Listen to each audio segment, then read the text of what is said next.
مسئلہ نمبر 1، روزے کی جو ٹائمنگز ہیں یعنی سحری اور افطاری کی، یہ بھی اکثر لوگ پوچھ رہے ہوتے ہیں کہ ہم نے اذان کو فالو کرنا ہے یا ٹائمنگ کو فالو کرنا ہے. بھائی آپ نے ٹائم کو فالو کرنا ہے. اذان جو ہے وہ سحری اور افطاری کے لیے نہیں دی جاتی. اذان دی جاتی ہے آج کے دور میں اس لیے کہ نماز کے لیے آپ کو انفارم کیا جائے.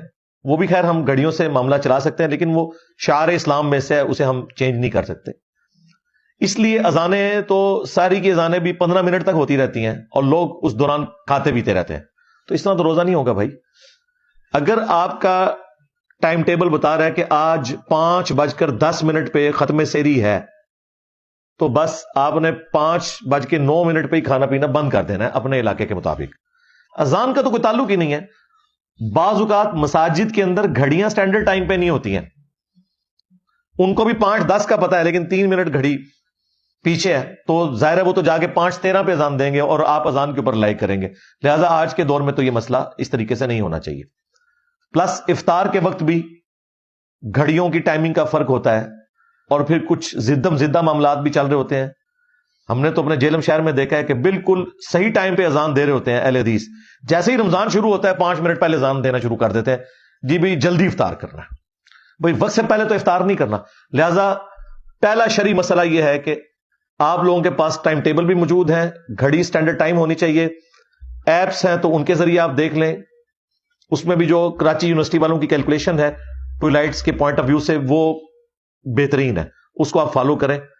اور اپنی جو مساجد کے اندر ڈیجیٹل واچ ہیں ان کو وہ شافعی ٹائم کے اوپر آپ رکھ لیں. ویسے تو حنفی اور شافعی ٹائم میں فجر اور مغرب کا فرق نہیں ہے، وہ صرف عصر کا فرق آتا ہے، لیکن چلیں وہ آپ اس کو اس پہ سیٹ کر لیں اور اس کو آپ نے فالو کرنا ہے.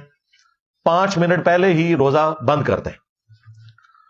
اسی طریقے سے کھولنا ہے تو جب تک وہ ٹائم پورا نہ ہو جائے روزہ نہیں کھولنا، ادروائز آپ کا روزہ سرے سے نہیں ہوگا. یہ ایک کریٹیکل مسئلہ ہے. باقی قرآن حکیم میں جو میں نے آپ کو بتایا رکوع نمبر 23 آیت نمبر 183 سے 188 اس میں بھی آیا ہے کہ آپ نے روزے کو سٹارٹ کرنا ہے طلوع فجر سے لے کر رات ہونے تک. اور رات کی ڈیفینیشن شریعت میں غروب آفتاب ہے. رات کے لیے یہ ضروری نہیں کہ بالکل سیاہ ہو جائے، نہیں، جیسے ہی سورج غروب ہوگا رات کا وقت شروع ہو جائے گا. مسئلہ نمبر 2، اذان کے دوران کھانا پینا. تو بھائی یہ جو اذان کے دوران کھانا پینا ہے یہ ایک سنن نبی داؤد کی حدیث تھی جسے مس یوز کیا لوگوں نے. وہ اس طریقے سے نہیں تھی. وہ یوں ہے کہ سنن نبی داؤد میں حدیث ہے کہ جو شخص سحری کر رہا ہے اور اس دوران اذان شروع ہو جائے تو جو اس کے سامنے برتن ہے اس میں سے کچھ کھا پی لے جلدی سے. یعنی وہ جو ٹرانزیشن پیریڈ ہے اس دوران. یہ نبی علیہ السلام نے کہیں نہیں فرمایا کہ آپ 10 منٹ پہلے سحری ختم کر کے بیٹھے ہیں اور اذانیں شروع ہوگی اور آپ پانی پینے کے لیے بھاگ رہے ہیں، آپ کا روزہ نہیں ہوگا. یہ اس شخص کے لیے ہے کہ مثلا 5:05 پہ اس نے سحری شروع کی اور 5:10 پہ ختم سحری ہو رہی ہے. اس دوران وہ 1-2 منٹ اوپر کھا لیتا ہے ٹرانزیشن پیریڈ میں، تو اس کے لیے ایک گنجائش ہے. یہ بھی بہتر ہے کہ ایسا نہ کرے. لیکن ایک بندہ اٹھا ہی 5:10 پہ ہے اور اسے پتا ہے کہ 5:25 تک اذانیں چلتی ہیں اور ختم سحری ہے ہی 5:10 ہے، تو وہ 15 منٹ کے میں اذانوں کے دوران کھا رہا ہوں، اس کا روزہ کوئی نہیں. بالکل یہ ذہن میں رکھیے گا. مسئلہ نمبر 3، اگر کوئی شخص غلطی سے مغرب سے پہلے روزہ کھول لے تو اس کا روزہ باطل ہو جائے گا. بعد میں ایک روزے کی وہ قضا دے گا. صحیح بخاری میں آتا ہے کہ نبی الاسلام کے زمانے میں کافی گہرے بادل آگے مغرب میں، تو اس وقت تو گھڑیوں والا سلسلہ ہی نہیں تھا. تو اسما بنت ابی بکر کہتی ہیں کہ ہم نے روزہ کھول لیا اور بعد میں سورج نکل آیا. وہ عبداللہ ابن زبیر کا جو چھوٹا بھائی ہے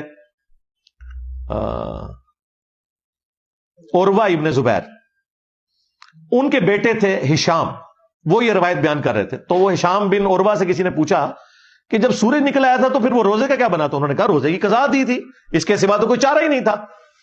لیکن دیکھیں آج یہ نہیں ہو سکتا. میں کہتا ہوں جی گپ اندھیرا چھا جائے اور غروب آفتاب کا ٹائم آپ کی گھڑی بتا رہی ہے 6:20، ہمارا بچہ بھی روزہ نہیں کھولے گا، جو مرضی ہو جائے، وہ کہے گا یہ تو سورج نکل آئے گا۔ یہ سائنس کی برکات میں آپ کو بتا رہا ہوں کہ آج کل دین کو پریکٹس کرنا کتنا آسان ہے، یہ غلطی کے چانس ہی ختم ہو گئے۔ تو اس سے یہ بات پتہ چل گئی کہ اگر کوئی شخص اس طریقے سے غلطی کر بیٹھے تو وہ بھول چوک اس کی معاف نہیں ہوگی، اس کا روزہ اسٹیبلش ہی نہیں ہوگا اس کیس کے اندر۔